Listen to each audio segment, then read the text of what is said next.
Саламатсыздарбы урматтуу достор, сиздер менен Мирлан Батырханов. Бүгүн мен сиздерге жаңы бир жаңылык менен кайрылмакчымын. Бул чечимди көптөн бери ойлонуп жүрдүм. Көптөн бери бул чечимди кабыл алуу жеңил болбоду. За и против эки жакты тең көпкө чейин ойлонуп жүрүп, акыры бир чечимге келдим.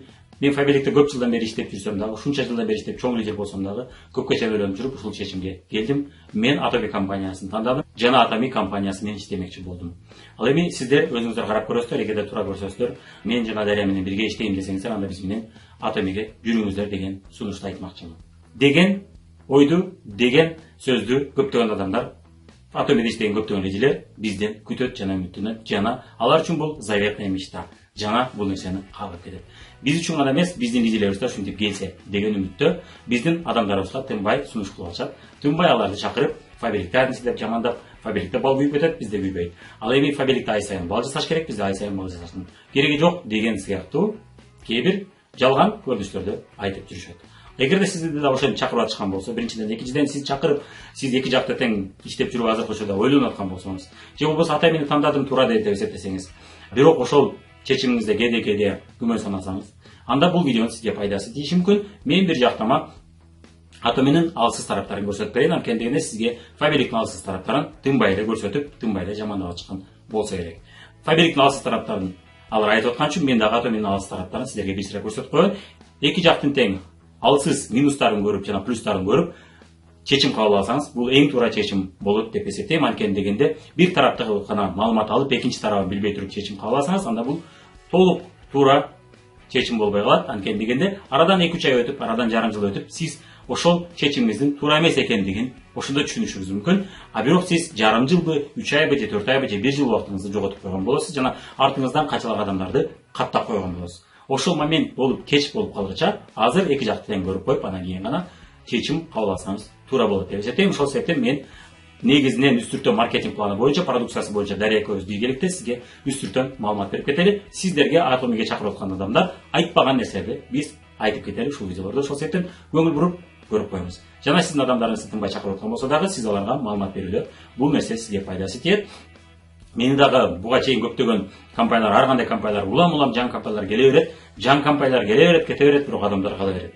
Мен көптөгөн адамдар менен буга чейин талашып, тартышып, алар компаниясын мактап, бул сону сеники болбогур, сеники жакында өчөт, болду, эч ким элдин баары Фаберликке катталып алган, уже кимди каттайсың деген сыяктуу сөздөрдү айтчу. Бирок көпчүлүк учурларда талаш тартышта мен утуп аттым, алар утуп атты. Эмнеге? Анткени дегенде мен көпчүлүк видеолорумда куру сүйлөбөйм. Анткени дегенде компания тандоонун өзүнүн илими бар. Ошол илимдин негизинде Фаберликти тандаганбыз. Көп жыл бою мунун келечеги бар экенин көрүп, 10 жыл мурун, 5-6 жыл мурун эле алдын ала көргөнбүз. Анткени дегенде куру ура же жаңы компания экен деп келген эмеспиз. Бул компанияга биз көптөгөн аргументтердин негизинде тандап анан келгенбиз. Өзү бизнести баштаганда өзүнүн билсеңиз керек бизнес план деген бар. Ошол сыяктуу бизнес план сыяктуу илими бар. Ошону окуп анан келгенбиз. Ошол себептен көптөгөн лидерлер менен талашканда дагы биз көбүнчө 90-80% учурда мен ошол талашта утам. Эмнеге дегенде мен илимге таянып сүйлөйм. Алар компанияда берген маалыматка таянып сүйлөйт. А мен компаниянын берген маалыматына таянып эмес, мен илимдин негизинде изилдеп, аналитика жүргүзүп анан кийин гана айтам. Ошол себептен ушул видеону да сунуштап кетем. Ушул видеону көрүп, ушул илимди бир аз болсо түшүнүп калаттырсыз. Анда эмесе видеону көрө баштаңыз. Кеттик. Саламатсыздарбы урматтуу достор, сиздер менен Мирлан Батырханов. Анда эмесе биз сиздер менен Atomy жана Фаберлик компаниялардын маркетинг пландарын салыштырып кетебиз, жана продукциялардын бааларын көрүп кетебиз, жана ассортиментин көрүп кетебиз. Демек, салыштыруу жасап кетели. Кимдир бирөө сизди Фаберликтен көрүү Atomy'де жакшыраак экен, жана башка десе, же болбосо тескерисинче Фаберликтен мындай экен деп айтчу болсо, сизге бир аз болсо дагы жакын маалымат, объективдүү маалымат болуп кетсин. Мына, эгерде арткы тарап, бир гана тарапты өзүнүн күчтүү жактарын гана айтып аткан болсо, албетте ал адамдар сизге өзүнүн алсыз, ыңгайсыз тараптарын айтышпайт. Ошол себептен бул видео сизге ыңгайсыз тараптарын да айткан видеолордон болуп кетсин. Жана ошондой эле дайыма эсиңизде болсун, эгерде сиз эки компаниянын тең күчтүү тараптарындагы алсыз, ыңгайсыз тараптарын да билгениңизде, ошонун негизинде сиз чечим чыгарганыңызда дайым сиз ошондо гана сиз туура чечим чыгарган болосуз. Эгерде бир тараптуу гана маалыматтын негизинде чечим чыгарсаңыз, анда сиз албетте өзүңүздү өзүңүз алдаган болосуз. Ошол себептен кимдир бирөө сизди алдап чакырып убактыңызды алып койбоо үчүн келечекте жарым жыл өткөндөн кийин же 3 ай өткөндөн кийин гана мен айткан нерселерди кийин кеч болуп калып, кийин түшүнүп калбаш үчүн азыр ушул маалыматтарды билип коюңуз. Анда эмесе негизинен эки түрдүү маркетинг планды бир аз сүйлөшүп кетели. Анткени дегенде классика маркетинг планы менен бинардык маркетинг план эки башкача логикада түзүлгөн, эки башкача логикада иштеш керек бул маркетинг пландарда. Экөөнүн айырмасын билип алсаңыздар сизге дайым пайдасы тиет. Классика маркетинг планында сиз эки адам эки жак каттасаңыз болот, биринин артынан бирин каттасаңыз да болот, 3 адам, 4 адам, 5 адам каттасаңыз да боло берет. Негизинен кандай түрдө сиз бал жасайсыз, ал айырмасы жок. Фабиликтин учурунда бизде бал деп аталат. Мисалы үчүн сиз өзүңүз Айгүлдү жаздыңыз жана Жазгүлдү жаздыңыз. Айгүл 20 бал, Жазгүл 30 бал жасады. Жеке өзүңүзгө керектүү товарларды алып атып 50 бал жасадыңыз. Жалпысы 100 бал жасалды. Же болбосо мына биз айткандай көрүнүштө мына Айгүлдү жаздыңыз, Жазгүлдү жаздыңыз. Айгүл өзүнүн досун Мадинаны чакырып келди, Мадина Берметти чакырып келди. Жалпысы 100 бал болду сиздин балыңыз менен кошо. Ушуну классика маркетинг планы деп атайт. Ал эми бинардык маркетинг планда болсо мындай көрүнүш, эки гана бут болот, эки гана бутак болот. Демек бул бутактар дайым баланста болуш керек. Сол жагыңыз 300 000 PV, мисалы үчүн оң жагыңыз 300 000 PV. Бул мисалы үчүн Атоминин маркетинг планында ушундай. Сол бут же оң бут деп аташат, же болбосо сол бутак, оң бутак деп айтыш мүмкүн. Мына экөө бири-бирине тең келишкенде гана сизге айлык түшөт. Экөө бири-бирине тең келишкенде сизге степ чаптыңыз же шаг чаптыңыз деп айтышат. Ошол шагты жапканыңызда сизге акча түшөт. Фабиликтин учурунда бал жапты деп айтышат. Бул деген 100 балдан жогору болгондон кийин айлык чыга баштайт. 100 балдан төмөн болсо чыкпай калат. Жана ошондой эле жеке өзүңүздүн балыңыз 50 балдан кем бал болуш керек эгерде айлык алам десеңиз. 100 балдын учурунда 30 бал, башка учурда 50 бал. 50 бал эч качан көбөйбөйт, өспөйт. Атоминин маркетинг планында дагы жеке сиз өзүңүзгө керектүү продукцияларды мына 50 000 же 10 000 PV-ден жогору алмайынча сизге акча түшпөйт. Классика маркетинг планында демек көрүп кетели биз сыра негизги логика бул мындай. Оборот көп болгон сайын ошончолук көп процент төлөнөт. Башкача айтканда мына 100 бал жасаганыңызда 3% төлөп атса, 200 бал жасаганыңызда 6%, ушинтип оборотуңуз, командаңыздын соодасы чоңойгон сайын сизге көбүрөөк процент чыгарып бере баштайт.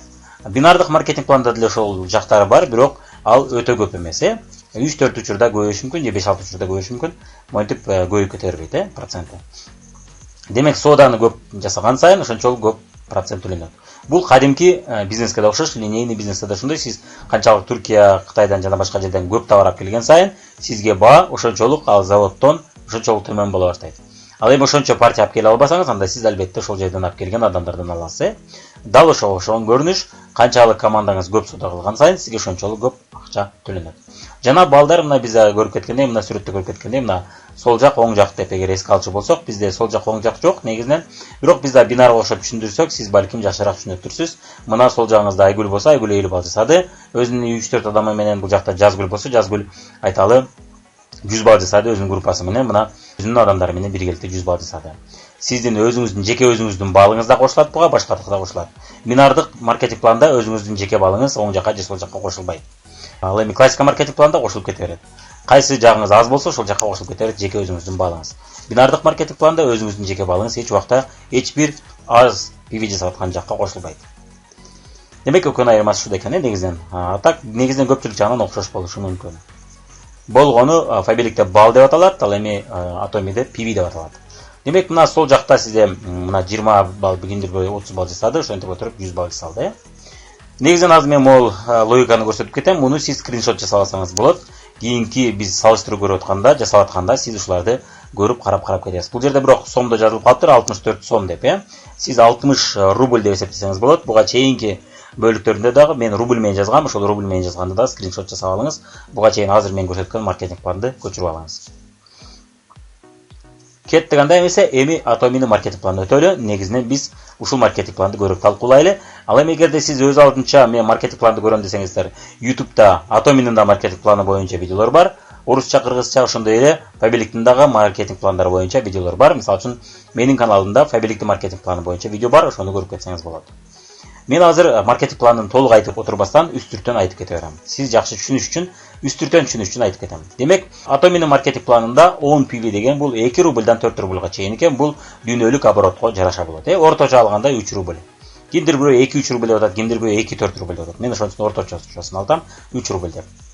10 PV бул 3 рубль болот. Эгерде мына бул жакта айтып атасына Атомиде сол жакта 300 000 PV болуш керек, жана оң жакта 300 000 PV болуш керек. Экөөсү баланс болуп тең келишкенде сиз акча ошол командаңыздын жасаган сиздин артыңыздан келген адамдардын соодасынан сизге акча төлөп берет компания.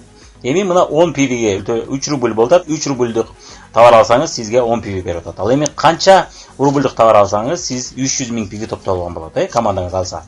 Ошону эсептеп чыгыш үчүн биз пропорция жасабыз. Муну биз көптөгөн математика, химия илимдеринен, физика илимдеринен өткөн болушубуз керек мектепте. Пропорциянын жардамы менен дайым чыгаруу оңой.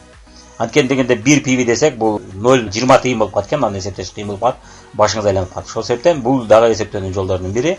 Бул 300 миң пиви. Мына мен ушундай туура көрдүм. 300 миң пивини 3кө көбөйтөбүз жана 10го бөлөбүз. Демек, ушул пропорцияны чыгарганда, же болбосо кааласаңыз 300 миң пивини мындайча айтканда 20 тыйынга бөлүп көрүңүз.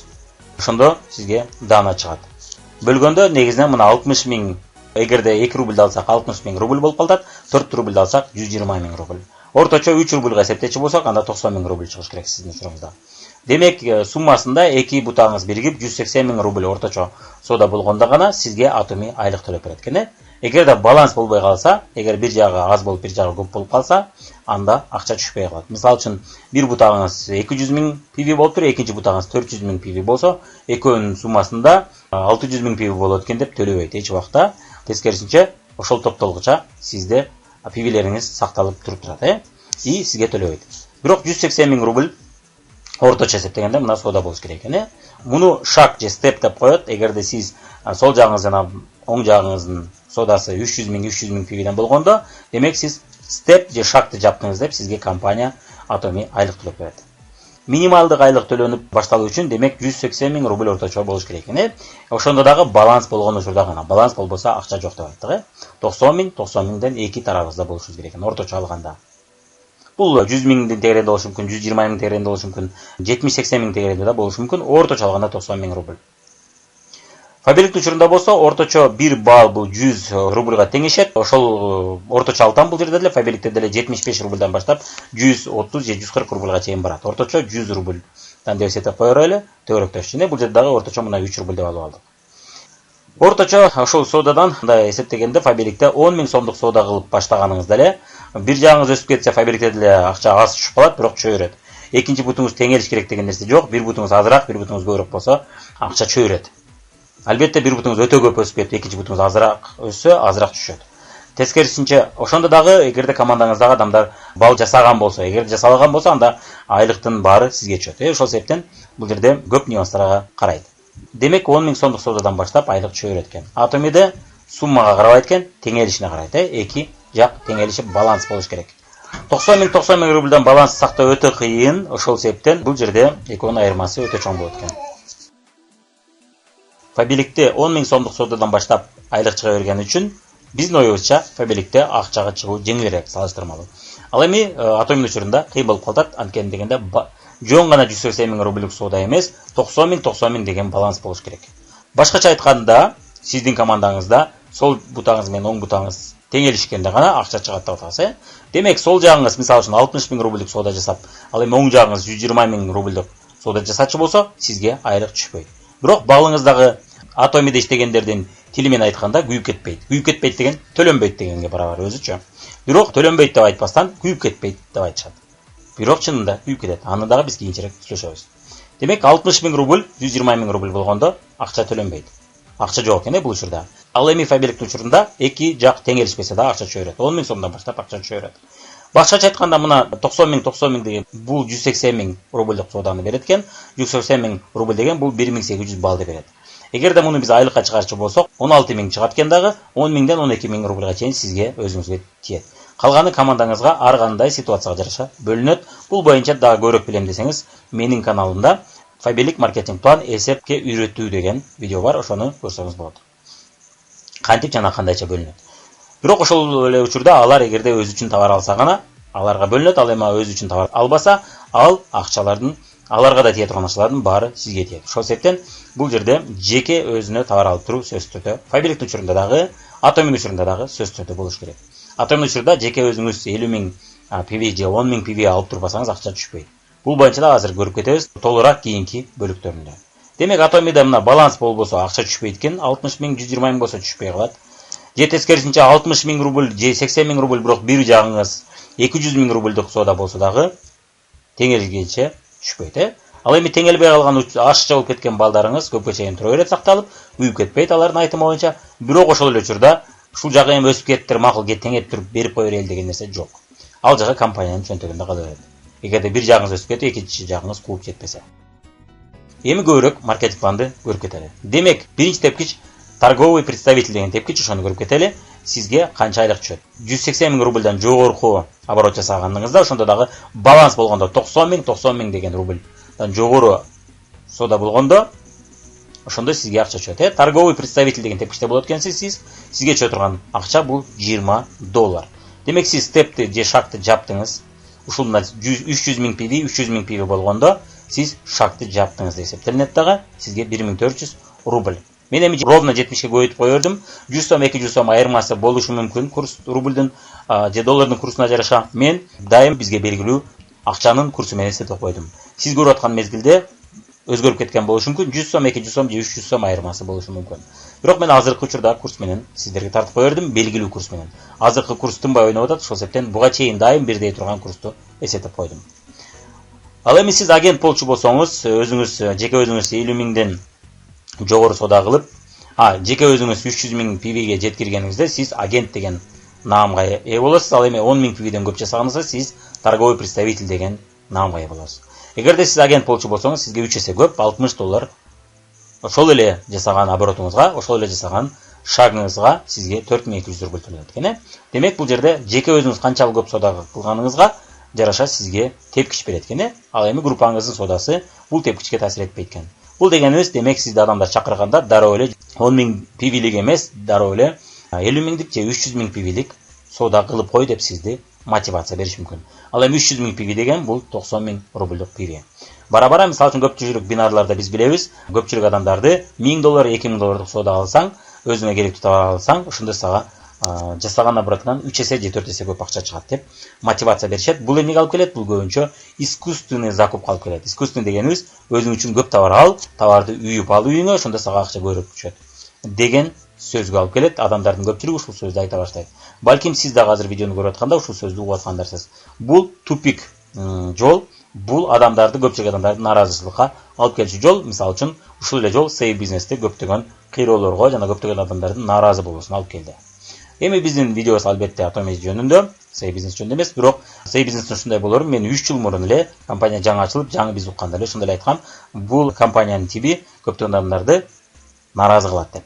Анткени товары, продукциясы да кымбат экен, ассортименти да аз, сапаты өтө эле жогорку, люкс деңгээлде эмес, орточо деңгээлде экен, бирок баасы өтө кымбат экен. Ошол себептен жана бинардык маркетинг план болгондуктан, жана киргенде эле көп акча товар алыш керек болгондуктан, бул кыйрайт деп айтканбыз. Atomy учурунда киргенде эле анчалык көп соода кылуунун кереги жок экен, бул жагы плюс экен. Бирок адамдар тезирээк акчага чыгуу үчүн, анткени дегенде бул жерде акчага чыгуу өтө жай болуп атат. Адамдар тезирээк акчага чыгуу үчүн адамдар сизге окшогон жаңы келгендерди көбүрөөк соода кыл деп мотивация бере баштайт. Бирок ошонун жардамы менен эмне болот? Ошонун жардамы менен көптөгөн адамдар бири-бирине ошентип айта баштайт дагы, эртеңки күндө бул дагы нааразычылыкка алып келиши мүмкүн. Бирок сейл бизнестин учуруна караганда Atomy'де бул ыктымал азыраак. Ошол себептен Atomy'нин келечеги сейл бизнеске караганда чоңураак экен. Эми ушул айлыкты сиз топтоп отуруп, албетте бири-бирине бул жерде PV-лер кошулат, анткени 180 миң рубльдук сооданы дароо жасаш кыйын. Ошол себептен бул жерде топтолуп келип отуруп, мына 3-4 айда, ошол эле учурда эки бутту бир убакта теңөө өтө кыйын нерсе. Ошол себептен 3-4 айда топтоп отуруп сиз чыктыңыз дейли, ошого мына 3-4 айда чыктыңыз. 180 миң рубльдук сооданы 3-4 айда жасадыңыз. Фабриктин учурунда 180 миң сомдук же рубльдук соода бул деген 1800 балга барабар экен. 1 бал 100 рубль. Орточо эсеп менен мына 10 миңден 12 миң рубльга чейин сиз акча көрүп атасыз фабриктин учурунда, командаңызга тийгенден кийинки акча. Бирок бул 15 миң 16 миң да болушу мүмкүн. Бул жерде ситуацияңызга жана командаңызга жараша болот. Ал эми Atomy'нин учурунда сиз 3-4 ай иштеп отуруп, же 2-3 ай иштеп отуруп 4200 рубльга чыктыңыз. Же болбосо 1400 азыраак соода кылчу болсоңуз, көбүрөөк соода кылчу болсоңуз 4200 рубльдук айлыкка ээ болдуңуз. Фабриктин учурунда 10 миң 12 миң рубльдук айлыкка ээ болдуңуз. Албетте мен буга чейинки айлыктарды эсептеген жокмун. Буга чейин сиз албетте 180 миң сомдук соодага чейин дагы бир нече жолу айлык алып койгон болосуз. Ал эми Atomy'нин учурунда алгачкы айлыгыңыз же 1400 рубль болду, же болбосо 4200 рубль болот. Алгачкы айлыгыңыз, Atomy'нин учурунда демек 4200 рубль болот, ал эми фабрикте 10 миң 12 миң рубль. Өзүңүз салыштырып көрүп, өзүңүз ойлонуп көрүп турсуз. Фабрикте сиз 3 жумада алган айлык болот, Atomy'де 3-4 ай топтоп отуруп чыккан айлыгыңыз болот.